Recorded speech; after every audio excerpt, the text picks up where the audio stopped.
कच्चा चिट्ठा। कोरोना के मामले पहले से कम जरूर हुए हैं, लेकिन इस घातक महामारी का खतरा अभी पूरी तरह से टला नहीं है। लिहाजा कोरोना के खिलाफ इस जंग में मास्क सबसे बड़ा हथियार है। न्यूज 18 मास्क के लिए मुहिम भी चला रहा है, #मास्क पहनो इंडिया।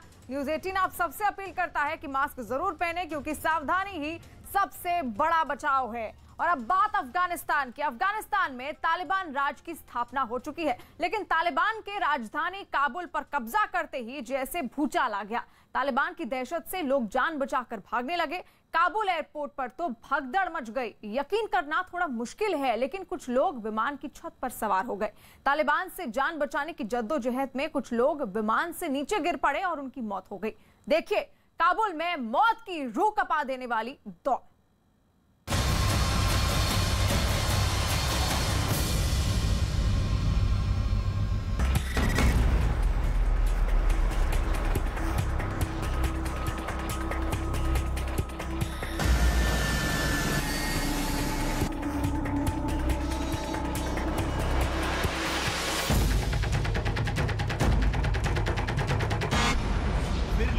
तालिबान, खून से लाल आसमान।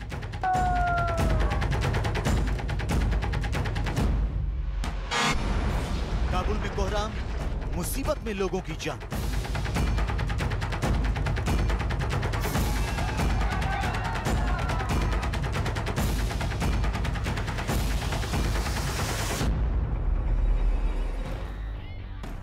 अफगानिस्तान में तालिबान की वापसी के बाद रोंगटे खड़े करने वाली तस्वीरें सामने आ रही हैं। देश की राजधानी काबुल पर काबिज होते तालिबान की दहशत इस कदर फैली कि चारों तरफ अफरा तफरी मच गई। तालिबान के कहर से बचने के लिए अफगानिस्तान की आम जनता जान बचाकर भागने लगी। मौत की आगोश से बचने और जिंदगी का दामन थामने के लिए इन लोगों के पास देश छोड़कर जाने के अलावा कोई चारा नहीं बचा। अपनी जमीन और अपना मुल्क अब इनके लिए बेगाना हो चुका है। लिहाजा काबुल एयरपोर्ट पर जन सैलाब उमड़ पड़ा।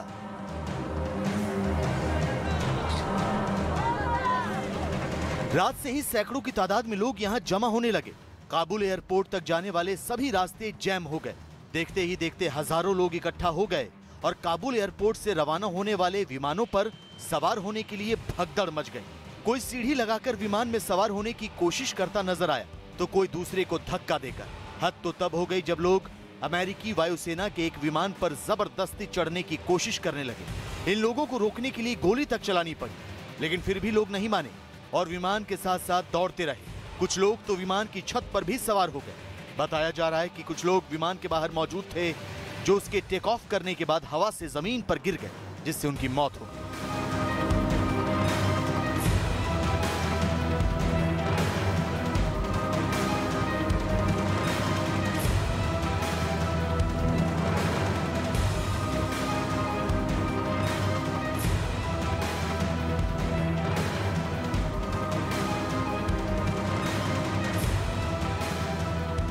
On the security of the Kabul city, and that the properties of people, the honor, are not harmed, and people are not killed.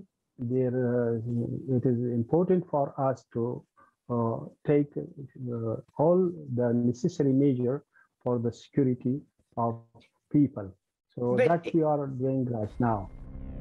Taliban भले ही अफगानिस्तान की आवाम को सुरक्षा देने के दावे कर रहा हो, लेकिन हकीकत तो यह है कि इस आतंकी संगठन पर यहाँ के लोगों को जरा भी एतबार नहीं है। अफगानिस्तान की आवाम तालिबान के इरादों से अच्छी तरह वाकिफ है। लोग इससे पहले 1996 से 2001 तक तालिबान राज का वो खूनी इतिहास नहीं भूले हैं, जिसमें शरिया कानून के नाम पर बेगुनाहों को मौत के घाट उतार दिया गया था। लिहाजा जैसे ही राजधानी काबुल पर तालिबान काबिज हुआ, तालिबान समर्थकों को छोड़ आम जनता में दहशत फैल गई।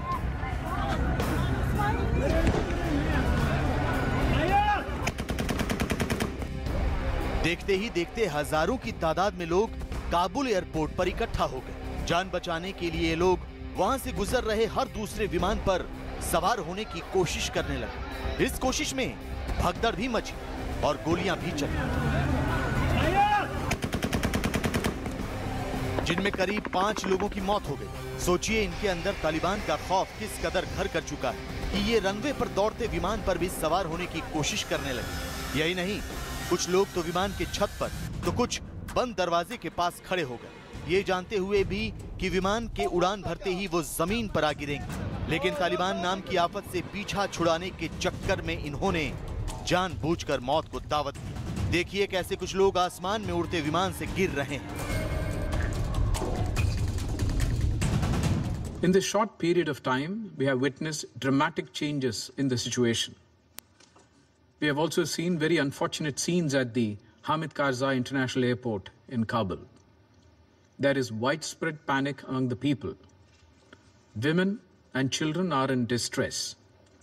Incidents of firing have been reported from the city, including at the airport. Kabul की ये तस्वीरें 1975 में वियतनाम युद्ध की यादें ताजा करती हैं, जब 30 अप्रैल 1975 को उत्तरी वियतनामी सेना ने दक्षिणी वियतनाम की राजधानी साइगोन पर कब्जा कर लिया था।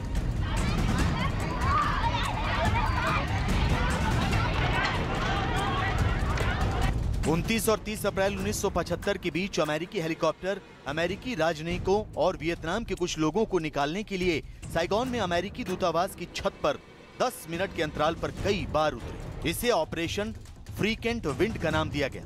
अमेरिका ने 24 घंटे से भी कम समय में दक्षिणी वियतनाम से 7,000 लोगों को निकाला था, जिसमें 5,500 वियतनामी भी शामिल थे। तो बहुत हद तक उसी तरह अमेरिका को काबुल से अपने सैनिकों और कर्मचारियों को बाहर निकालने के लिए मशक्कत करनी पड़ रही है। साइगोन की ही तरह काबुल एयरपोर्ट पर लोगों की भीड़ जान बचाने के लिए भाग रही है। काबुल पर कब्जा करने और राष्ट्रपति अशरफ गनी के देश छोड़कर भाग जाने के बाद तालिबान ने अफगानिस्तान में जंग खत्म करने का ऐलान कर दिया। कतर की राजधानी दोहा में तालिबान के नेताओं ने बैठक की और अपने आतंकियों को संयम बरतने की सलाह दी। टोल अफगानिस्तान मुसलमान मिलत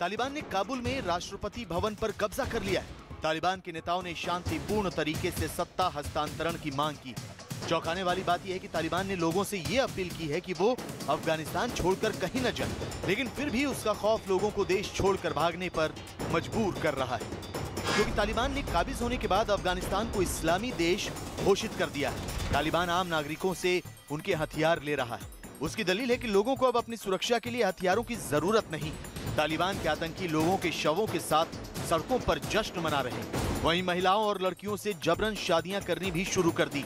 यही नहीं, जो लोग तालिबान की हुकूमत का विरोध कर रहे हैं उन्हें बीच चौराहे पर सजाए मौत दी जा रही है। We are in the heart of the city and actually we are in one of Taliban's checkpoint, and here Taliban is checking the cars and asking from the people, and also you are also seeing the Humvees.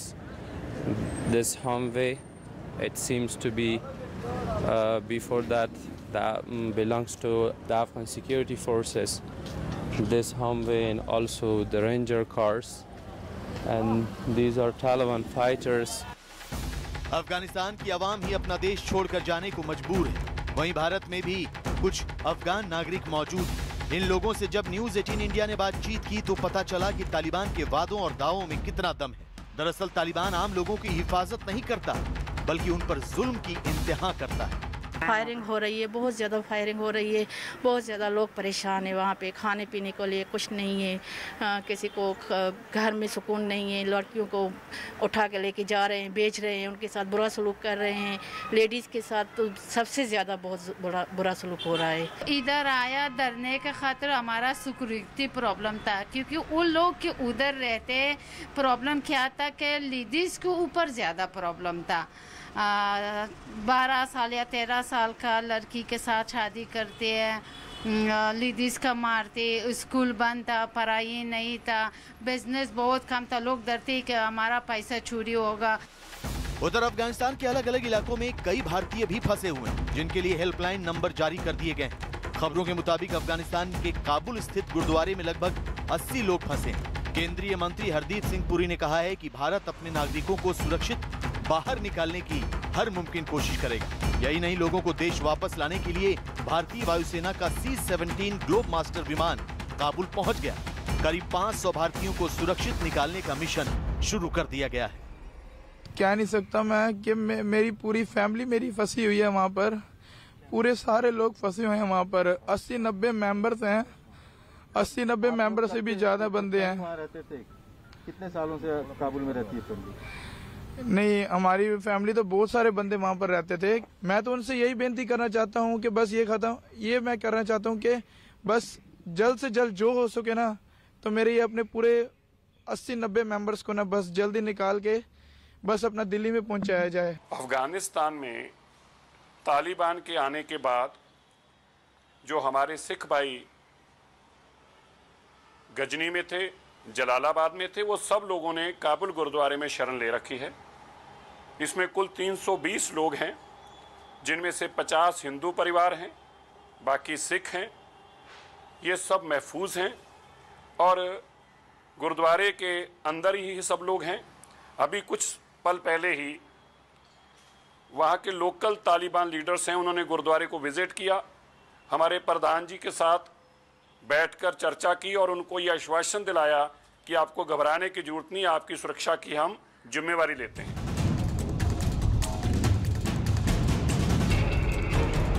Bharat के साथ साथ Italy, Germany, Australia, Britain और America के नागरिक भी अफगानिस्तान में फंसे हुए हैं। अमेरिका ने तो कहा है कि वो अपने नागरिकों और सहयोगियों को अफगानिस्तान से सुरक्षित बाहर निकालने के लिए काबुल हवाई अड्डे पर अपने 6000 सैनिकों को तैनात करेगा। लेकिन एक बात तो तय है कि धीरे धीरे तरक्की के रास्ते पर लौटता अफगानिस्तान एक बार फिर आतंक के अंधेरे में गुम हो जाएगा।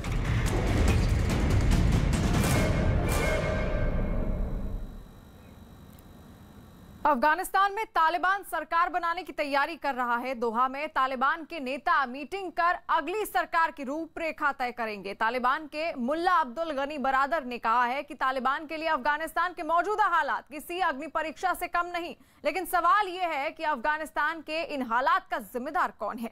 कौन है वो लोग जिन्होंने अफगानिस्तान को जहन्नुम बना दिया?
का लीडर।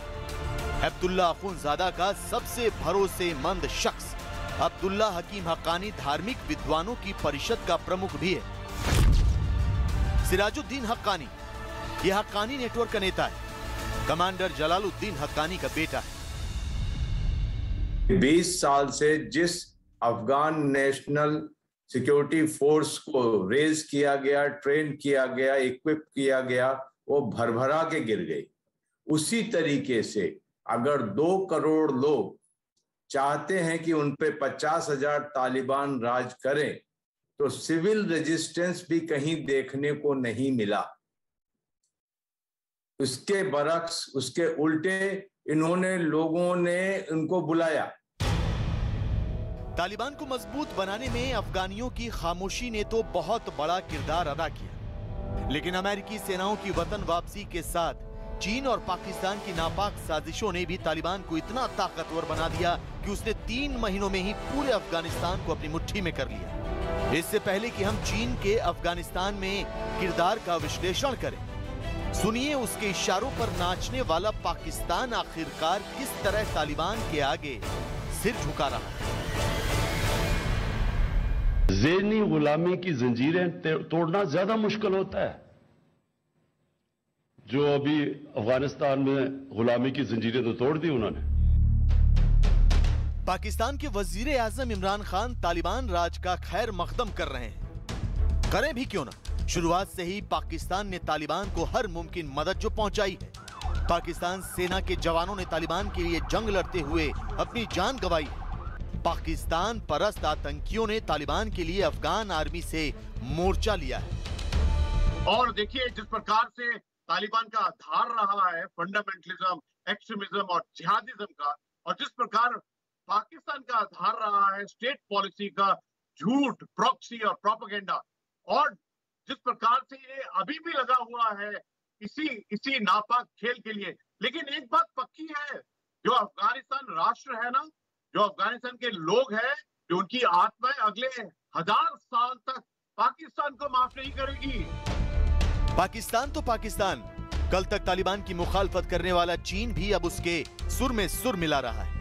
अफगानिस्तान में तालिबान राज की स्थापना होते ही चीन ने अपना स्टैंड बदल लिया है। चीन अब खुलकर तालिबान की पैरवी कर रहा है। यही नहीं, चीन ने तालिबान से दोस्ती की बात भी कही है।